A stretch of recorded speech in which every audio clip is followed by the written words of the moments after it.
ধানের চিপায় চাপায় আঙ্গুলের চিপায় চাপায় খাও যাইতে গাও বানায় ফেলছেন আর নয় খাদ্যা খাদ্যি। আসেন আমাদের গাড়ির নিকট দেখুন আমাদের মলমগুলো, চুলকানি খাউজানির দাউদের বংশ করে দিব ধ্বংস। 1 টাকা 2টা নিলে 3 টাকা, খাউজা ভাই চুলকাইয়া দিবেন খালি লাগাইয়া। আসেন ভাই আসেন আমাদের গাড়ির কাছে। এ ভাই একটা মলম দে। এই গাড়িটা রাখ। আজকে লাগতাছে না। কিছু আপনার সমস্যাটা কি? আরে সারি বকুল দেখা দিতেছে। একটা মলম ল। মলম দে। মলম কত? একটা নিলে 2 টাকা, 2টা নিলে 3 টাকা। খাউজা ভাই চুলকাইয়া দিবেন খালি লাগাইয়া, গরম পানিটা ধুইয়া, ঠিক আছে? খুলেন দিই মিয়া, ফ্যান খুলেন, মলম লাগাই দেই। আরে এটা ধ্যান দিত না তো।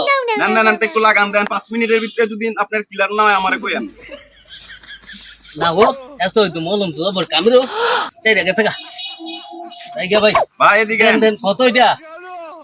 একটাই নিবেন? একটাই। 2 টাকা। আর শুনেন, মলম কেনার আগে এই যে সঞ্জিদা পার মলম নাম দেখে লইবেন, ঠিক আছে? ঠিক আছে। সঞ্জিদা পার মলম, একটা নিলে 2 টাকা, 2টা নিলে 3 টাকা। আচ্ছা ঠিক আছে, আপনারাও শান্তি দেবার মলম কিনবেন।